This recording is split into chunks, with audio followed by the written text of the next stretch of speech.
La 11e vidéo pour cet atelier problème. Nous sommes toujours avec les problèmes additifs, mais cette fois nous allons aborder les compositions de transformation. On prépare la ceinture blanche, un liseré jaune et une barrette, et on prépare dans le niveau 2 aussi tous les problèmes d'addition mélangés, donc la ceinture verte et orange. On commence ensemble dans cette nouvelle situation.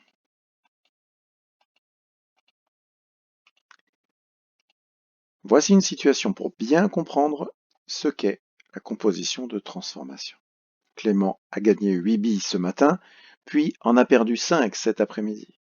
En tout, Clément a gagné 3 billes. Définition d'un problème de composition de transformation. Plusieurs transformations se succèdent. 8 billes gagnées le matin, 5 billes perdues l'après-midi. Donc, la transformation totale est composée de 2 transformations, de 2 étapes si vous préférez. Au marché, j'ai vendu 87 timbres de ma collection. J'en ai acheté 25. Combien de timbres ai-je en moins? Voici un énoncé de problème. Dans ce type de problème, on ne parle que d'une seule chose. Il s'agit de timbres, d'une collection de timbres. Cette collection de timbres va subir 2 transformations.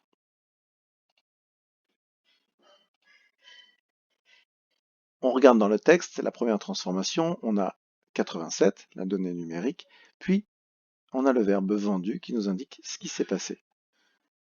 D'abord, 87 timbres en moins. Si je les ai vendus, c'est qu'elles sont en moins. On peut rajouter la première transformation, 87 en moins. Acheter 25, la donnée numérique 25, le verbe qui est utilisé c'est acheter, ça nous indique donc que cette fois-ci, il y aura 25 timbres en plus. Je les ai achetés, je les ai en plus. Je peux nommer ma deuxième transformation. Nous cherchons la transformation totale, ici, celle qui regroupe les deux. Quelle opération doit-on poser? Comme une transformation enlève des choses et que l'autre en ajoute, il faut poser une soustraction.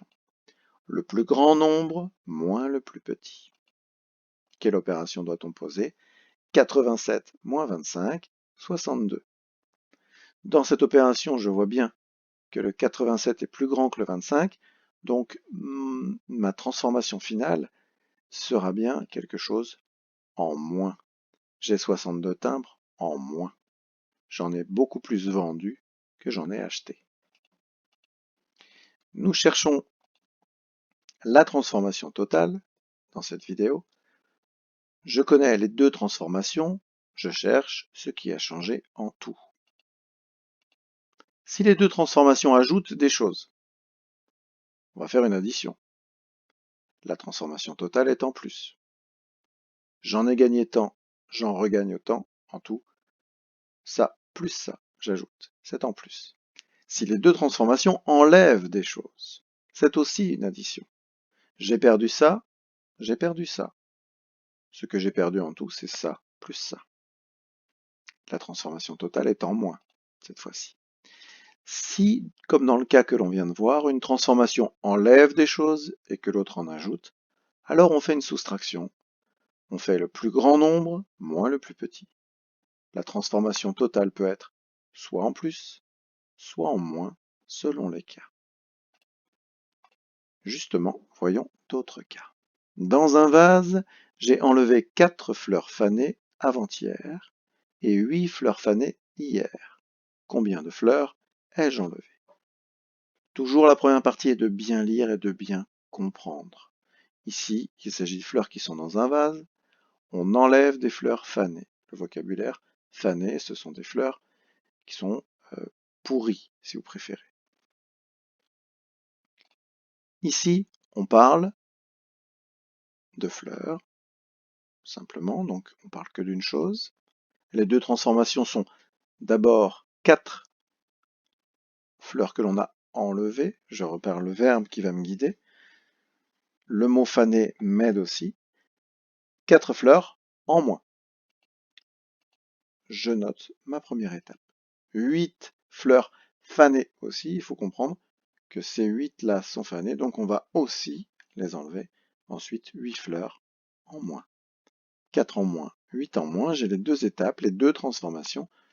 Je vais chercher la transformation totale. Quelle opération doit-on poser? 4 plus 8, j'en ai enlevé 4, puis j'en ai enlevé 8, 12. J'ai enlevé 12 fleurs en tout, et j'ai fait une addition. À l'arrêt précédent, 25 personnes sont montées et 12 personnes sont descendues du bus. Combien y a-t-il de passagers de plus dans le bus? Alors ça, c'est un problème classique. Ici, on parle de personnes dans un bus. Les deux transformations sont 25 et je repère monter, le verbe monter, donc d'abord 25 personnes en plus sont arrivées dans le bus. Je peux noter la première transformation ici. 12 sont descendus, ce qui m'indique bien qu'il y a aussi 12 personnes en moins. Je cherche la transformation totale. Quelle opération doit-on poser? On a en plus et en moins. On va donc faire une soustraction. Le plus grand moins le plus petit. 25 moins 12 égale 13. Il y a 13 passagers de plus dans le bus. 25 sont montés, 12 sont descendus. Il y a plus de gens qui sont montés que des gens qui sont descendus. Ce sont donc 13 passagers de plus dans le bus. Nouveau problème. L'an dernier, dans une ville, il y a eu 526 décès et 374 naissances. De combien d'habitants la population a-t-elle baissé? Ici, on parle d'un nombre d'habitants. Les deux transformations sont d'abord 526 décès, ce qui nous indique que c'est 526 habitants en moins, et 374 naissances. On comprend donc que ce seront des habitants en plus. 374 habitants en plus. Quelle opération doit-on poser? Une soustraction, le plus grand moins le plus petit, égale 152. La population a baissé de 152 habitants. À vous de jouer. Pour ce dernier problème, voici l'énoncé. À la récréation du matin, j'ai perdu 57 billes. L'après-midi, j'en ai gagné 29. Combien de billes ai-je en moins? Si vous vous sentez à l'aise, c'est maintenant qu'il faut appuyer sur pause pour chercher sur votre cahier de brouillon, votre ardoise, la solution. Sinon, allons à la chasse aux indices, ensemble. Ici, on parle d'un nombre de billes. Les deux transformations sont 57, je vois la donnée numérique, et je vois l'action c'est perdre. J'ai perdu 57 billes, donc 57 billes en moins. Première transformation. La deuxième, 29. Gagné, donc 29 billes en plus. La deuxième transformation, 29 billes en plus. Quelle opération doit-on poser? 57 moins 29 égale 28. J'ai 28 billes en moins. À bientôt pour une nouvelle vidéo.